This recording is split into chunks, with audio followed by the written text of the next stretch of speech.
tema dessa videoaula é Saúde de Mulheres Negras. Essa videoaula faz parte do segundo ciclo de Formação em Direitos Humanos, promovido pela Comissão de Direitos Humanos do Instituto de Artes da Unesp de São Paulo. Esse ciclo de formação vai contar com várias aulas que tratam justamente sobre as perspectivas e práticas de resistência de mulheres durante a pandemia. Eu sou Clélia Prestes, sou psicóloga do Instituto AMA, Psique e Negritude, doutora em Psicologia Social pela USP, fui pesquisadora visitante do Departamento de Estudos Africanos e Afrodiaspóricos da Universidade do Texas, em Austin, e sou especialista em Psicologia Clínica Psicanalítica pela UEL, Universidade Estadual de Londrina. Para essa videoaula, que tem essa temática de saúde de mulheres negras, eu vou trazer como conteúdo parte da minha pesquisa de doutorado e justamente sobre as perspectivas de mulheres negras e as práticas de resistência que elas desempenham, que nós desempenhamos. Ao longo da pesquisa, me interessou descrever e analisar estratégias de promoção que sejam reconhecidas tanto no meio científico quanto no campo do movimento negro e de mulheres negras. Para isso eu investiguei as estratégias reconhecidas no campo científico por meio de uma revisão sistemática de escopo, ou seja, de uma pesquisa dos artigos publicados nas revistas científicas, e para identificar as estratégias reconhecidas no campo do movimento negro e de mulheres negras, eu entrevistei pessoas que têm trabalhos reconhecidos nesse campo, nesse meio. E o que eu vou trazer aqui é uma leitura dialogada da última parte das considerações finais da minha tese. O título da tese é Estratégias de Promoção da Saúde de Mulheres Negras, Interseccionalidade e Bem-Viver. E esses serão dois eixos da conversa. A interseccionalidade como estratégia de análise e como método de ação, e o bem-viver como um horizonte ético-político. Vamos lá? Eu vou lendo partes e discutindo, trazendo inclusive para as questões atuais, da pandemia.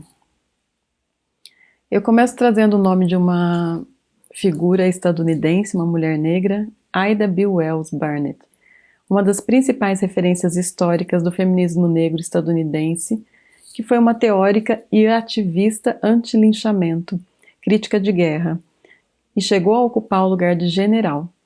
Ela, assim como outras autoras que eu trago ao longo da tese, e uma delas é Burroughs, e outras mulheres e homens negros ligados à educação, desde o início do século, defenderam o ensino da história negra como estratégia de emancipação, além de defenderem a não segregação. E é interessante, aqui já começa a fazer os diálogos, perceber como recontar a nossa história e assumir estratégias educativas são práticas de resistência justamente porque nos emancipam de uma formação colonizada que traz uma referência única e que não contempla todas as contribuições, as produções negras. E por isso, essas pessoas eram e são consideradas perigosas e foram vigiadas por órgãos federais, como informa Smith. E aqui eu trago uma informação que foi fornecida pela professora Kristen Smith durante o seminário Epistemologias do Feminismo Negro, realizado na USP, São Paulo, em 2018. Aliás, é a professora que foi minha co-orientadora durante o doutorado, e aproveito também para dizer o nome da minha orientadora, Vera Paiva, orientadora na USP. É triste constatar como ainda hoje mulheres negras que defendem de forma politizada suas comunidades podem ser vistas como ameaçadoras dos interesses nacionais. Nessa mesma aula eu ouvi sobre a continuidade dessa lógica. O mesmo aconteceu e acontece com Assata Shakur, ou Assata Shakur, ativista negra estadunidense, integrante dos Panteras Negras, que permanece exilada em Cuba e que em 2013, em pleno governo Obama, foi incluída na lista de pessoas mais perigosas e procuradas pelos Estados Unidos, única mulher na época a constar na lista, com recompensa de milhões de dólares para quem a entregar, viva ou morta. Essa realidade da periculosidade das mulheres negras e do ataque político que pode chegar a violências extremas também se constata no Brasil. O assassinato da vereadora Marielle Franco ocorreu em 2018, justamente quando eu estava finalizando o processo de escrita desse trabalho, e me fez refletir ainda mais sobre o meu lugar como pesquisadora negra, o lugar da minha fala, né, e a necessidade de se acionar estratégias diversas para garantir a vida e a saúde de mulheres negras. Os tiros que nos atingiram, foram um atentado à resistência política de mulheres negras. Estávamos assustadas, tive receio de que sucumbíssemos. Mais uma vez, mesmo feridas, nós, mulheres negras, erguíamos-nos e ecoávamos que luto é verbo. A declaração feminista das professoras estadunidenses Caldwell, Muse, Pascal, Perry, Smith e Williams, publicada em 2018 na Folha de São Paulo, analisa o assassinato da vereadora, aponta semelhanças entre as conjunturas dos dois países em relação à violência do Estado e discute como mulheres negras podem ser perigosas pelo potencial de mudança social que suas ações carregam. É fácil encontrar, inclusive, entre as experiências descritas e analisadas na pesquisa de doutorado, vínculos entre as estratégias realizadas por mulheres negras, o envolvimento com a militância por direitos, o trabalho voltado à comunidade, as ações em rede e a busca por continuidade daquilo que aprendemos com nossas ancestrais. A vereadora, que se apresentava como mulher, negra, favelada, mãe, bissexual, casada com outra mulher, filiada a Partido Socialista, era também pesquisadora e na política foi a 5ª parlamentar mais votada na importante cidade do Rio de Janeiro. Ao proferir um discurso contundente contra a intervenção militar, ainda muito atual, né, essa situação, inclusive durante a pandemia, e a Marielle também, né, com um discurso contundente contra o genocídio da população negra, trazia então que são inaceitáveis numa democracia e tornou-se por isso ameaçadora para a elite que costuma zelar por seus privilégios, seja na política, seja na academia. Marielle Franco, muitas feministas negras brasileiras e estadunidenses, Burroughs e as entrevistadas dessa pesquisa enfrentam técnica, epistemológica e politicamente a dinâmica vigente. Uma dinâmica que é eurocêntrica, ou seja, tem um referencial de Europa o tempo todo, patriarcal, onde a referência também é masculina, capitalista, e que defende, como defende Leonardo Boff, num texto de 2013, a lógica de uma vida melhor. Mas o que significa uma vida melhor? Ela pressupõe várias pessoas vivendo mal ou morrendo para custear o viver melhor que outras pessoas, de algumas poucas, vivendo de modo privilegiado. E o que eu quero trazer aqui, e já está presente na tese, é um contraponto a essa lógica, que o movimento de mulheres negras adota, e que é a concepção do bem viver, cuja lógica é de uma saúde pessoal conciliada com o equilíbrio da comunidade e da natureza, em resistência à colonialidade dos poderes hegemônicos, que eu vou traduzir essas palavras, ou pelo menos dar uma ideia do que significam. Colonialidade dos poderes hegemônicos é a mesma coisa que dizer que, apesar de não ter mais o colonialismo vigente no nosso país, existem algumas ideias coloniais que permaneceram em uso, que permaneceram presentes, como a ideia de que tem um grupo superior aos outros, a ideia de que um referencial deve ser imposto como padrão a todos os outros, né, o que seria poderes hegemônicos, né, que se tornam hegemônicos, ou seja, espalhados e impostos como padrão para todas as outras pessoas, independente de compartilharem ou não aquele referencial. Essas discussões, né, vocês podem encontrar tanto nas produções de Acosta, Salazar, Alcântara e Sampaio, Santana, Lemos, Werneck, Iracy e Cruz. Na lógica feminista negra, Segundo Gonçalves, adotamos os conceitos de bem viver, que significa vivermos bem eu, meus semelhantes, demais seres viventes e a natureza como um todo, e de Ubuntu, sou porque nós somos. Então, bem viver e Ubuntu são duas lógicas que dialogam muito bem. Isso pela compreensão, pela perspectiva do feminismo negro, para já trazer também para vocês algumas perspectivas de mulheres negras. Na lógica dos direitos humanos, o que importa não é que o meu direito termina onde começa o seu. Muitas vezes a gente ouve assim, né? Mas que o meu direito só é direito se você também tem direitos. Se só eu tenho direito, é privilégio. Essa é uma lógica que a gente encontra em Aires, Paiva, França Júnior. Em um contexto social, comunitário e político de caráter hegemônico, de caráter epistemicida, eu vou precisar fazer vários parênteses, um deles é para dizer o que é epistemicida. Epistemicídio é o assassinato de uma epistemologia, de um conjunto de conhecimentos, de uma perspectiva de conhecimento. Então, voltando, em um contexto social, comunitário e político de caráter hegemônico, epistemicida, meritocrático, né, onde a gente pensa que as pessoas conseguem as coisas por mérito, sem considerar todo o contexto sócio-histórico. Ainda em um contexto capitalista, patriarcal, heteronormativo, racista, classista, opressor, violento, elitista e desigual, mulheres negras que pensam e se unem pela comunidade podem ser extremamente perigosas para alguns e necessárias para o todo. Na análise dos artigos, que, como eu contei para vocês, eu fiz uma revisão do que foi publicado no meio científico. No caso dos artigos que partiam de uma tradição feminista, a vida, no seu sentido mais literal, é uma questão central.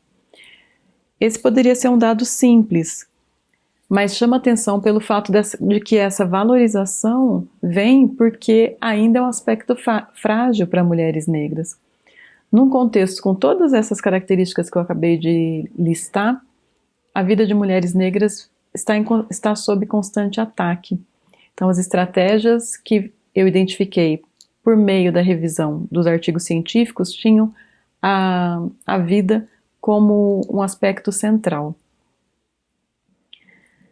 E isso está valorizado porque ainda é nesse nível que mulheres negras estão lutando, não por maior sentido de vida, mas por sobreviver e manter os nossos vivos. O que seria, então, a saúde de mulheres negras? Minimamente ter uma condição que transcenda sobreviver e garanta direitos e bem viver. Eu vou voltar, porque eu quero inclusive discutir o que é saúde. Saúde é mais do que sobreviver, né? Então, por isso, a garantia de direitos e o bem viver são necessários. Outros aspectos que aparecem na pesquisa, e que são algumas bases ainda muito presentes, é a busca pela transformação de suas comunidades. Na perspectiva de mulheres negras e nas práticas de resistência, é muito comum encontrar situações em que as mulheres negras não só buscam resistências e práticas de cuidado pessoais, mas sempre buscando incluir as suas comunidades. Reforça a noção defendida no artigo brasileiro, que aliás foi o único artigo brasileiro incluído, né, que foi encontrado, que falava sobre a temática nessa busca. E esse artigo defende uma subjetividade com individualidade e coletividade indissociadas. Outra defesa dos artigos é a potência e necessidade de compromisso de mulheres negras com a ampliação de perspectiva da sociedade. E realmente a perspectiva feminista negra com a noção da interseccionalidade como um método de análise e de ação, traz uma forma de compreender, atuar e se posicionar no mundo que sofistica muitas das concepções amplamente divulgadas e adotadas. Essa concepção certamente pode trazer muitos benefícios para a sociedade de modo geral. E então, também agora um parênteses para falar sobre o que é pensar e agir de acordo com a interseccionalidade. É a gente considerar que cada pessoa pertence, tem diferentes aspectos, pertence a diferentes grupos, e cada um desses pertencimentos traz especificidades. Se eu sou mulher, tem as suas especificidades, inclusive sendo mulher, numa sociedade machista, isso significa sofrer os efeitos psicossociais do machismo. E estar na sociedade de acordo com tudo o que é dito e pensado sobre uma mulher. Da mesma forma, sendo negra, isso também me atravessa, e aí a gente tem várias características, né? Então faz diferença pensar qual é a identidade de gênero de cada pessoa, não só para fazer uma análise sobre a situação da pessoa, mas também para propor ações, seja de direitos humanos, sejam práticas de cuidado da saúde. E quais são esses eixos, né? Esses aspectos que interessa pensar, considerar? Identidade de gênero, orientação sexual, raça, cor ou etnia, localização geográfica, território, trajetória, deficiências ou habilidades, geração, origem ou nacionalidade, religiosidade, entre outras. Ainda mais no Brasil, em que mulheres, negros e mulheres negras são maioria e, ao mesmo tempo, fortemente atingidas por opressões interseccionadas. É o que aparece entre os princípios da Marcha de Mulheres Negras, ocorrida em 2015, onde marchamos por uma sociedade. Aliás, não só marchamos, mas convocamos a sociedade brasileira para a construção desse novo pacto civilizatório, para uma sociedade onde todas e todos possam viver plenamente a igualdade de direitos e oportunidades. O lema da marcha foi contra a violência, o racismo e pelo bem viver. E esse trecho aqui da carta da marcha faz parte da publicação de Werneck, Iracy e Cruz. O compromisso social foi defendido também nas produções do teórico negro Frantz Fanon, como um resultado favorável de processos de superação das feridas do racismo, que se expressa por uma maior liberdade em relação às opressões e pelo compromisso com a igualdade. Desde as produções pioneiras do feminismo negro, passando por Fanon, e chegando às produções de mulheres negras atuais, observam-se práticas que estão de acordo com dois pilares do feminismo negro. Um deles é a concepção. Então percebam, a gente está falando sobre saúde de mulheres negras, e perspectivas e práticas de resistência de mulheres durante a pandemia. E aqui, os pilares do feminismo negro que aparecem na tese, na pesquisa, e também a gente observa ao longo dessa pandemia, um deles é a concepção de que o pessoal é político. Essa é uma das bases do feminismo negro como perspectiva, ao considerar que cada pessoa tem especificidades dadas pelos múltiplos pertencimentos, identificações de contexto sociohistórico. E para trazer as situações atuais, nas ações, por exemplo, da articulação de mulheres negras brasileiras, a gente consegue observar como é considerado esse pilar e como é considerado que as características pessoais nos fazem lidar com um contexto político específico, com uma forma de se relacionar e estar no mundo específica. Outro pilar é a necessidade de um posicionamento em acordo com a afirmação de que a teoria deve ser a prática, o que funciona como base das metodologias de ação politizadas. Tem uma questão também que eu quero trazer de como, nas práticas de resistência de mulheres negras, né, esse é um pilar, a teoria deve ser a prática. Então, inclusive, se vocês repararem, o meu texto está em primeira pessoa. Quando mulheres negras militantes, muitas vezes, quando vão para pesquisa, fazem pesquisas que vão trazer algum efeito, ou que pretendem trazer algum efeito para suas comunidades de origem, porque não basta se dizer feminista, aliás, as pessoas podem até se dizer, até se entender ativistas, mas sendo militante, ou seja, se comprometendo com a causa e fazendo parte de um grupo, a teoria deve ser a prática, a gente precisa praticar aquilo que a gente defende. Esses pilares são ilustrados por Collins em seu livro sobre as bases do pensamento feminista negro.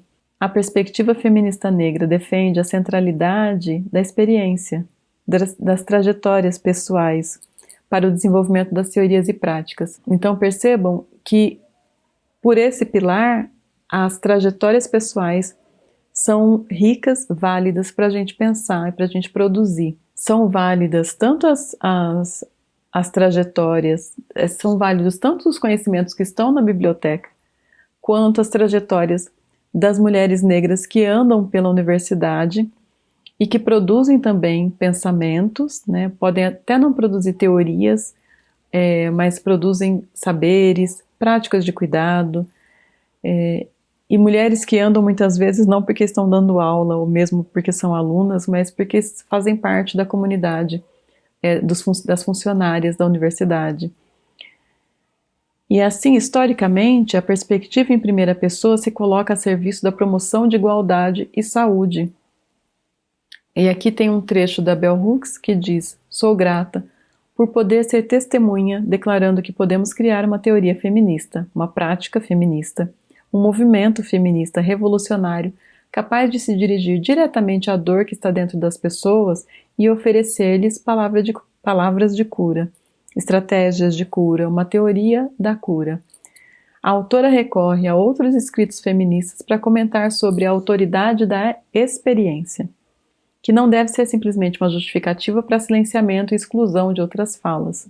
E aí ela cita McKinnon afirmando que há certas coisas que sabemos na nossa vida e cujo conhecimento nós vivemos, além de qualquer teoria que já tenha sido teorizada. E na sequência, ela faz uma reflexão. Fazer essa teoria é o nosso desafio. Em sua produção jaz a esperança da nossa libertação. Em sua produção jaz a possibilidade de darmos nome a toda a nossa dor, de fazer toda a nossa dor ir embora. Se criarmos teorias feministas e movimentos feministas que falem com essa dor, não teremos dificuldade para construir uma luta feminista de resistência com base nas massas. Não haverá brecha entre a teoria feminista e a prática feminista.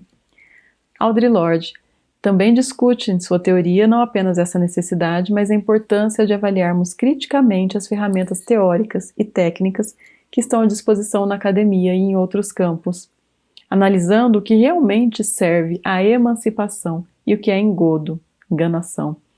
Pois, como diz o título do capítulo, as ferramentas do Senhor nunca irão desmantelar a casa grande. A Patrícia Hill Collins, defende que a intelectual negra não é apenas aquela que estudou, alcançou determinada graduação acadêmica, nem automaticamente aquela com alto nível de estudos.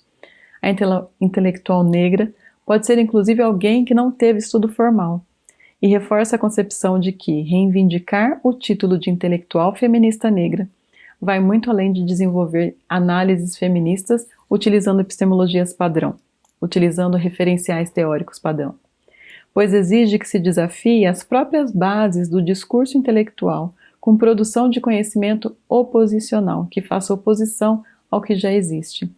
Conceição Evaristo, que tem uma trajetória acadêmica, que é uma pensadora, né, e escritora, intelectual, feminista negra brasileira, nomeia de forma brilhante a escrita a partir de um lugar social específico, cunhando o termo escrevivência de mulheres negras, para descrever o estilo de expressão e resistência baseado nos referenciais próprios. Chegando à área da saúde, Emiliano Camargo David, traz a valorização das estratégias de saúde mental com referencial africano e afro-brasileiro, resgatando um termo que bem ilustra uma forma não convencional de pensar e tratar a saúde, como um cuidado aquilombado.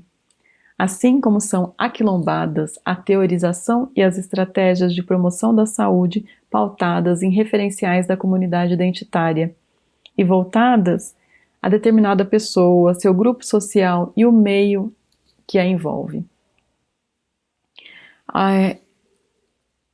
E ao longo da pesquisa, esses foram elementos importantes que procuramos, né, eu com as orientadoras adotar.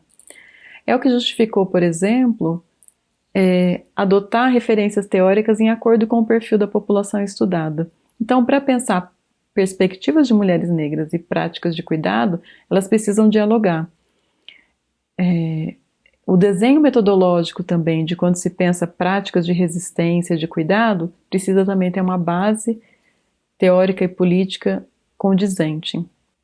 Na pesquisa, as histórias de vida de mulheres negras demonstraram ser sempre interessantes para bons resultados das estratégias.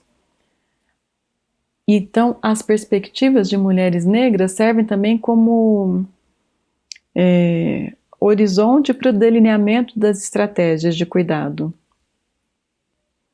Seja a trajetória das mulheres participantes, a história compartilhada pelo grupo social delas, ou a história das ancestrais que servem de inspiração.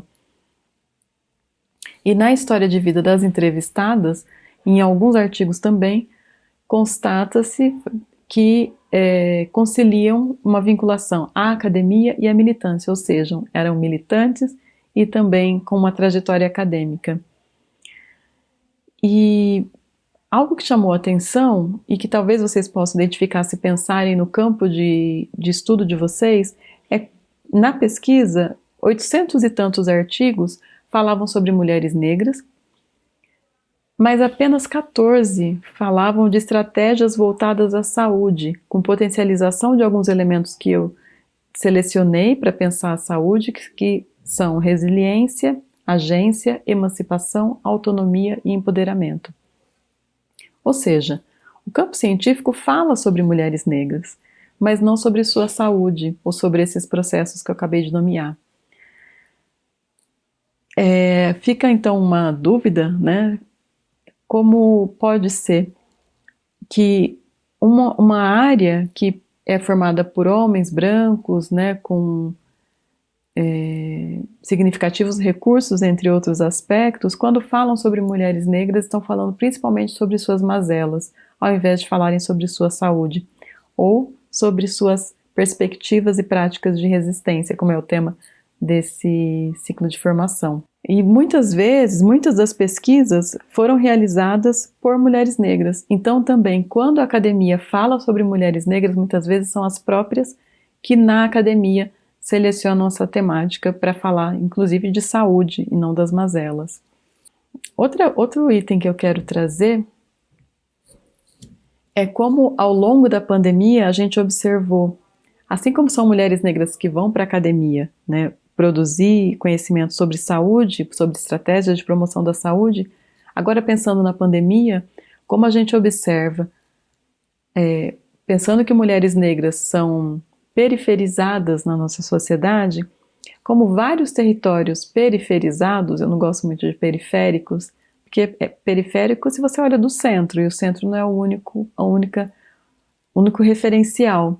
Se eu olhar a partir de um local que é tido como periférico, o centro, aquele local vai ser o centro, e o que era centro vai ser periferia. Mas a gente sabe que na lógica de organização da sociedade, alguns territórios são periferizados, são mantidos e tidos com menores recursos, com menores valores. Mas é muito interessante observar como muitas vezes os próprios territórios produzem práticas de resistência, de cuidado, para atribuir, para oferecer às pessoas ali da sua comunidade. Então, é muito comum que na negligência, na ausência da garantia de direitos pelo Estado, as próprias comunidades ou grupos sociais periferizados, pauperizados e alvo das violências do Estado, entre outras, produzam práticas de resistência e perspectivas, inclusive a partir dessa lógica dos seus referenciais, da sua história, das suas trajetórias. Outro item que eu quero trazer para conversar com vocês é sobre o fato de que, seja porque a maioria da população brasileira é formada por mulheres, seja porque a maioria é formada por negras, negros e negras, seja porque os dados apontam um enorme número de mulheres negras quando a gente olha para contextos de vulnerabilidades individuais, sociais e programáticas, seja porque é importante garantir direitos humanos a esse grupo social, A consideração de suas demandas no delineamento das intervenções, das práticas de cuidado, não pode mais ser uma rara escolha influenciada pela presença das próprias mulheres negras ou outros grupos nas equipes de cuidado. O cuidado das regiões periferizadas na pandemia não pode ser apenas o resultado das práticas de resistência dos próprios territórios, mas precisa ser uma prática ampla se a proposta é promover saúde. Até porque é importante pensar também sobre a concepção de saúde. A ancestralidade, os princípios civilizatórios africanos, os referenciais afrodiaspóricos e a perspectiva do feminismo negro são temas presentes nas falas das mulheres negras, tanto nessa pesquisa quanto na minha pesquisa anterior de mestrado, e sempre trazem uma construção histórica de arquétipos de mulheres negras com simbolismos que remetem à mulher forte, que cuida de si e dos seus, aquelas que mesmo feridas até o coração erguem-se, cada uma e mutuamente guerreiras. Mas esse arquétipo relaciona mulheres negras com lutadoras e cuidadoras, não necessariamente cuidadoras de si mesmas, mas certamente dos seus. Em um contexto de vulnerabilidades diversas, esse simbolismo pode também atrapalhar a conquista da saúde por associar o sentido de que elas não precisam ser cuidadas. Ressignificar arquétipos, referenciais e práticas, perspectivas e práticas, é um dos desafios da promoção de saúde de mulheres negras. Desafio que nos chama para pensar a saúde a partir da interconexão de eixos de opressão e discriminação, de uma encruzilhada de técnicas, para que se possa produzir uma perspectiva interseccional de processos que, conjugados, promovem efetivamente saúde. E para finalizar, vou pular uma parte, e obviamente quem ficar com curiosidade de ler pode encontrar a tese no banco de teses da USP, fazendo uma busca também na internet. Mas eu quero finalizar dizendo, então, o que significa, pela perspectiva de mulheres negras, o que significa saúde. E para isso, vou justamente passar por essas referências e terminar respondendo a pergunta.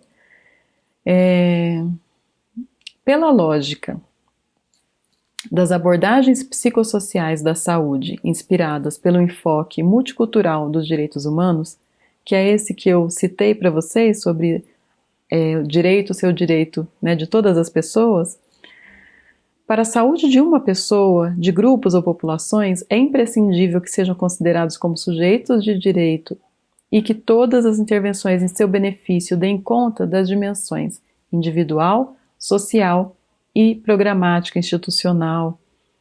Os vetores da interseccionalidade, nesse caso, pensando na interseccionalidade também como uma estratégia para poder analisar pela perspectiva, por essa perspectiva, né, a saúde, então os vetores seriam as diferentes dimensões e os diferentes posicionamentos como sujeito. Então, para pensar uma concepção de saúde, é importante considerar todos esses vetores. Outra lógica para depois chegar na concepção de saúde. Pela lógica do bem viver, para a saúde de uma pessoa, é preciso que estejam saudáveis também as outras pessoas do seu grupo social e o próprio meio ambiente, em relações horizontais, que compreendam a interdependência entre todos os diferentes elementos do contexto. Aqui, os eixos da interseccionalidade são formados por diferentes elementos do ecossistema. E podemos perceber como não existe um novo normal, porque não tinha um antigo normal, né? Mas a gente precisa pensar como tornar saudável essa sociedade e esse planeta. Porque enquanto a gente tiver uma lógica de relações não horizontais, uma lógica de relações de exploração, seja de uma pessoa em relação a outra, seja dos seres humanos em relação ao planeta,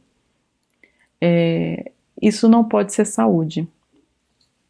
Posicionada, vamos a mais uma lógica, posicionada junto ao feminismo negro, mais uma perspectiva. Junto ao feminismo negro, pensar a promoção da saúde de mulheres negras demanda que se intervenha por meio de uma metodologia interseccional de enfrentamento dos efeitos psicossociais do racismo, conjugado com racismo, entre outros vetores. Pensar a saúde de mulheres negras Demanda também que se garantam diferentes vozes e autorias, para a compreensão e o cuidado contextualizados, que incluam suas comunidades, respeitando suas trajetórias pessoais e coletivas, a ligação com a ancestralidade, entre outros elementos. Nessa encruzilhada que, pela interseccionalidade dos fatores, torna desafiadora a necessária promoção da saúde de mulheres negras.